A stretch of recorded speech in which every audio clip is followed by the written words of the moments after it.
On today's episode, Ridge goes apeshit over Thomas's unexplained collapse. Of course we would. We got a phone call saying to come down here right away. Dr. Finn gets verbally attacked. Try to be patient. And Liam's life is destroyed by a shop window mannequin. And I love to see it. No. Hey everyone, it's Friday, December 4th, 2020, and it's time for another Bold and Beautiful episode recap. If you don't already know me by now, I'm your host, Keisha Chantal. And can I just stop for a brief second here and give a shout out to all my soapmates who have been clicking that subscribe button and showing this channel some LOVE. You appreciate me. You really do. Thank you.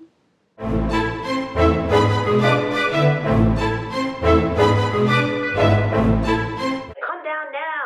Thomas collapsed. All right. It's time to meet up with Steffy, Ridge, and Finn at the hospital. Let's listen in. Ridge, Hey. Oh, thank God. How is he? Have you seen him? we have a team working on him right now. Of course, it's absolute full-blown panic. Ridge is screaming at Finn, screaming at Steffy, can't keep his head on straight. You would think with all the stuff that's been going on with Thomas and him being in the hospital for many, many times before this would be old hat for Ridge. He should be used to this shit by now. Of course we would. We got a phone call saying to come down here right away. And with Finn, with his well-meaning intentions, all he can offer to them is, We don't know exactly what happened. Not everything, anyway. okay, Finn, just a little bit more, if you could. Well, I know Liam was headed over there.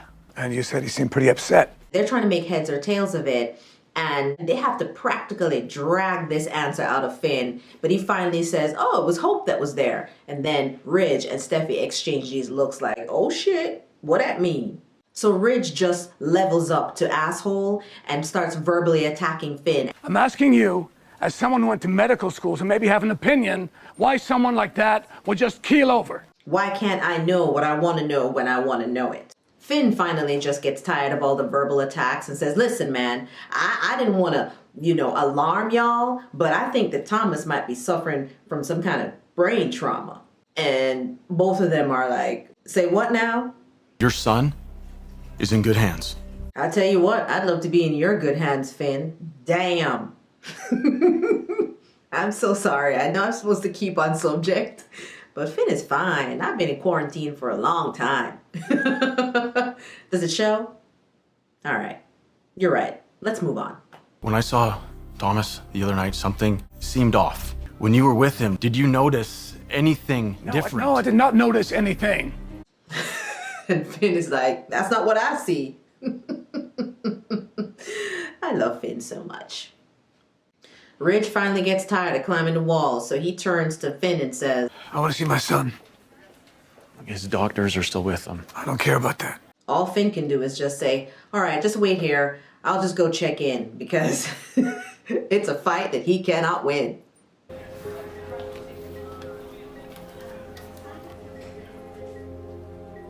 This might be it, guys. We all know that brain tumors or brain trauma has been used many times to explain why someone has been completely shitty. And what do you think? Let me know in the comment section below if this is the moment when Thomas is going to be redeemed, come back all shiny and new, make his little apology tour, and everybody goes, oh, so that's why you've been completely obsessed and insane. It was a brain tumor. Okay, all right, cool, no worries. Come back into the family. Come back to being normal and boring. Yeah, I kind of hope that, however this turns out, that Thomas keeps his edge because I love it.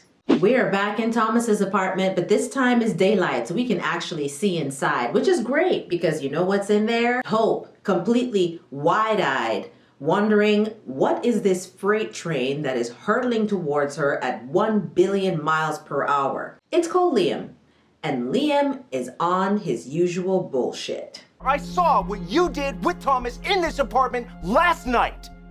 Ladies and gentlemen of the jury, I'd like to show you my client, clearly confused, probably questioning why she is married to this complete idiot. No, you're trying to make it seem like it's not a big deal. Well, Hope, it's a big damn deal. It's a big damn deal, Hope. Why won't you admit it? I am being truthful. I didn't see the harm in it. And I still don't, but for some reason you do. Oh, shit. Why'd you have to go there, Hope? Now you done got him started. Oh, my God. Gird your loins, people. He's about to blow. You know what's sad? Is that this is what Thomas wanted all along. And he hasn't changed. Of course, he hasn't changed. He can't change. He's incapable of it. He's just as obsessed with you now as he always was. 2 hours later. There is something you need to know about Thomas. I know everything I need to know. You and Thomas were kissing.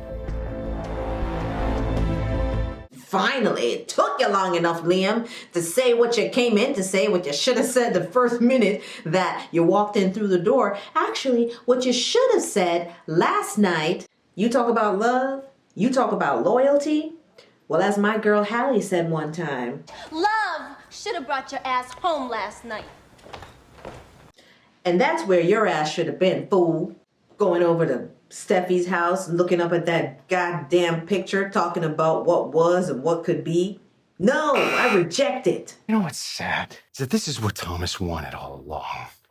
And he hasn't changed. Of course, he hasn't changed. He can't change. He's incapable of it. He's just as obsessed with you now as he always was. And the gag is, you're just as obsessed as he is. So what does that make you? For some reason, you've always found Thomas irresistible. So Liam is just ready to not even fight for his marriage. He's like, listen, man, the fact that you want this guy, the fact that you find him irresistible, just go on ahead and be with him. I'll be just fine. And we all know who he wants to be just fine with. He ain't fooling nobody. It wasn't me. It wasn't you? Okay, then who was it, Hope? Who else was Thomas calling by your name? Because to me, it seems like there is no other explanation. You see this guy's face? He's so self-righteous. He's like, it wasn't you. Well, all right then. Who was it?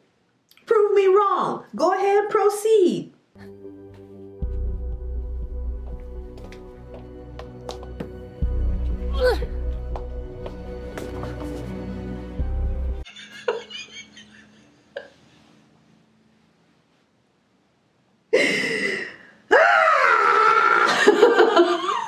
Pull up the mannequin, Hope. I have the receipts. It's a mannequin.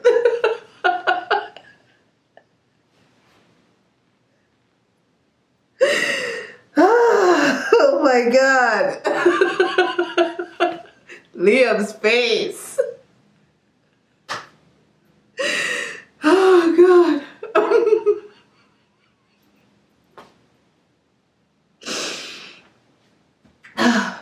I'm gonna be all right, guys. Go on without me. What is that still doing here? Thomas took that back to Forrester weeks ago. No, he didn't.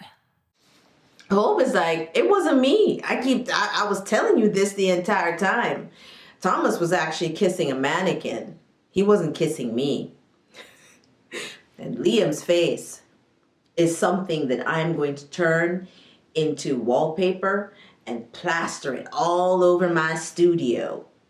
Matter of fact, why don't I start right now? Oh, really brightens up the place, doesn't it? No. All right, guys, what did you think of Friday's show? And what do you think is going to happen next week? Because when Steffi finds out that she had sex with Liam for no good reason, it's gonna... That's right. Listen, I hope that this time she learns, and I hope that this time it gives her the resolve to take down that damn picture and throw it over the cliff.